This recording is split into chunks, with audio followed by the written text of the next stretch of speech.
In the world of high stakes marketing, the air is always thin. You're either climbing or you're falling. My name is Maya, and for 3 years I had been clawing my way toward the senior director position. My obstacle? Mr. Sterling. Sterling wasn't just my boss, he was the sun that the entire office orbited around. He was 42, impeccably dressed in charcoal suits that cost more than my monthly rent, and possessed a gaze so sharp it felt like he was reading your bank statement just by looking at you. He was demanding, brilliant, and notoriously cold.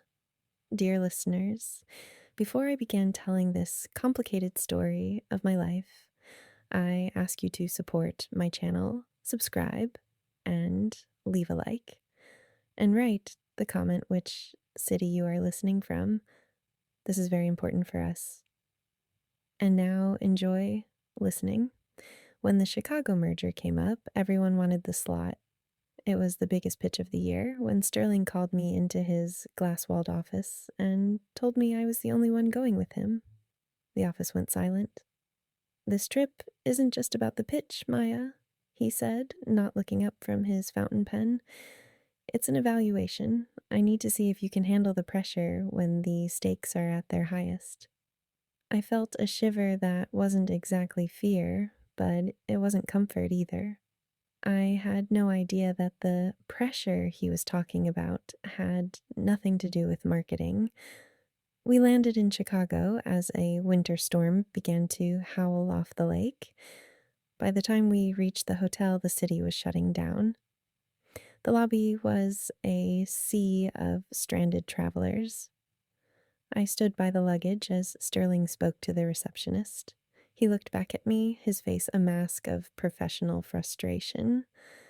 "There's been a glitch," he said, walking toward me. "Because of the weather and a system error, they've lost our second reservation.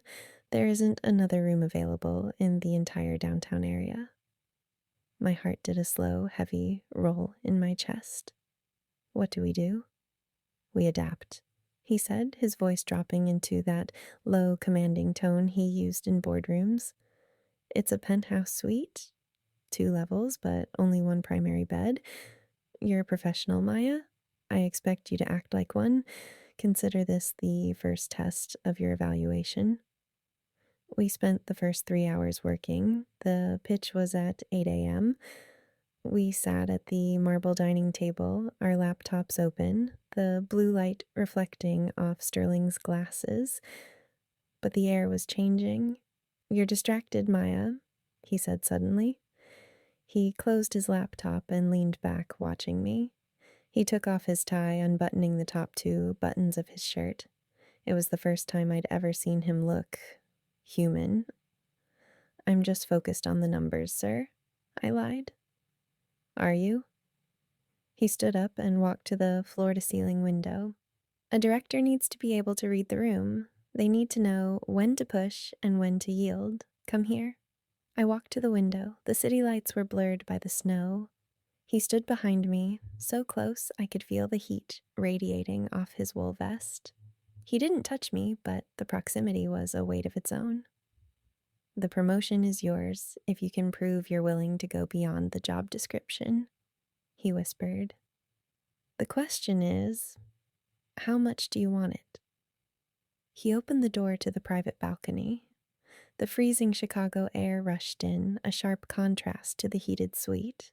He stepped out, and like a moth to a flame, I followed. He leaned against the railing, 45 stories above the world. He looked at me, his eyes dark with a challenge that had nothing to do with business. "You've spent 3 years being the perfect employee," he said. "But perfection is boring. I want to see your fire."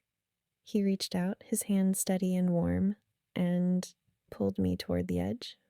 He sat me on the wide, cold marble railing, the city sparkling beneath us. The risk was terrifying. Not just the height, but the career I was putting on the line. He leaned in, his voice a low growl against my ear. "You want that corner office, don't you? You want the power?" In the biting cold of that Chicago night, the evaluation took a turn that no HR manual could cover. It was frantic, high stakes, and completely forbidden.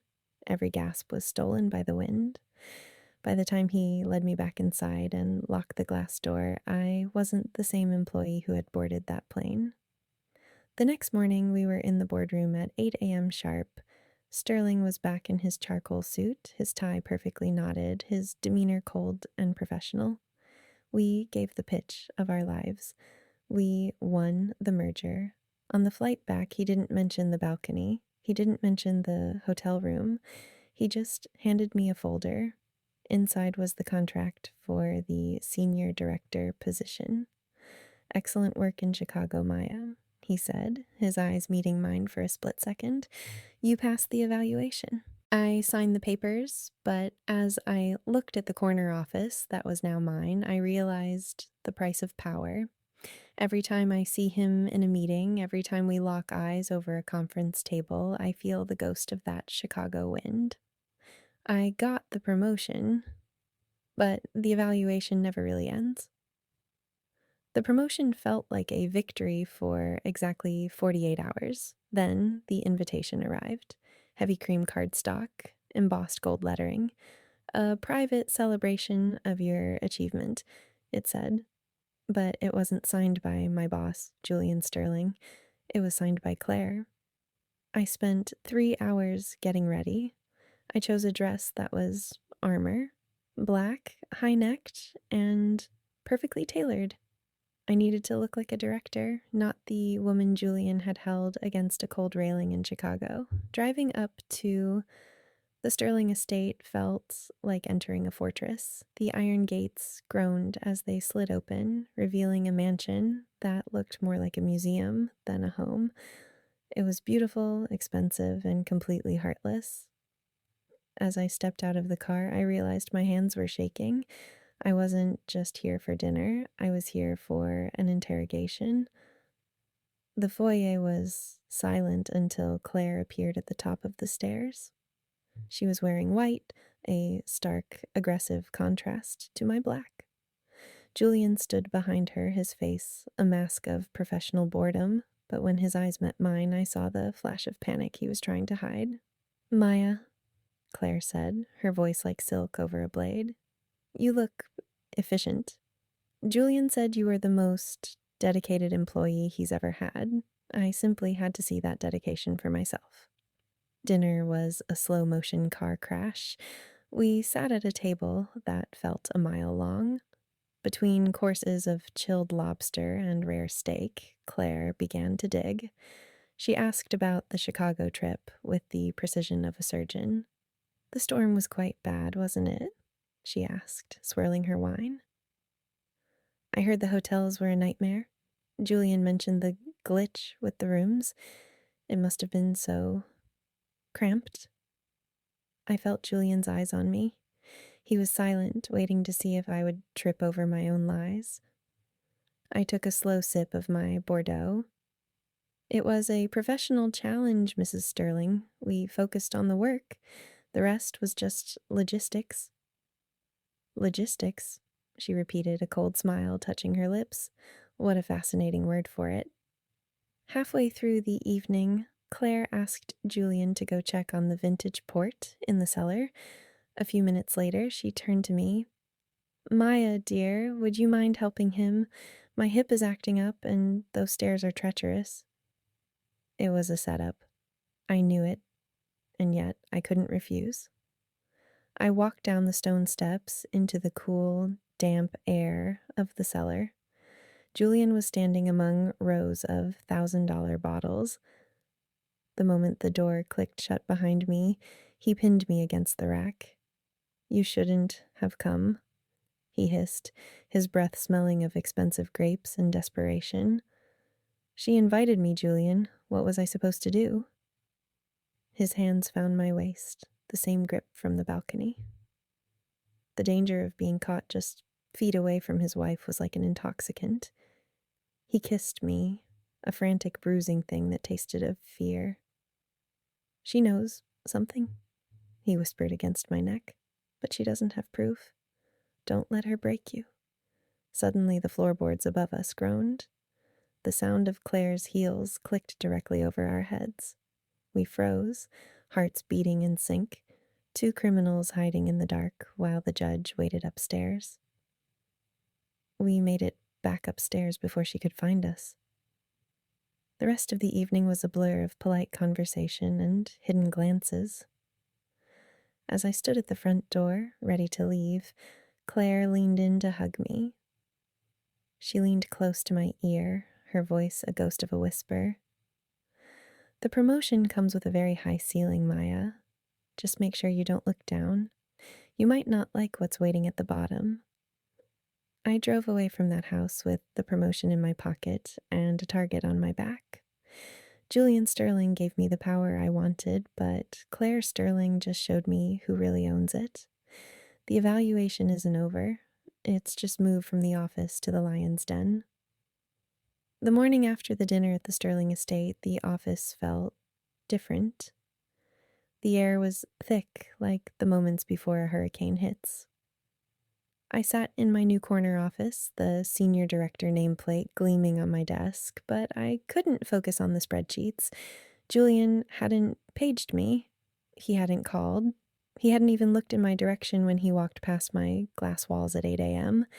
He looked like a man walking toward a firing squad. Then, at 10:15, the intercom crackled. It wasn't Julian's assistant. It was the CEO's secretary. Maya, please report to boardroom A.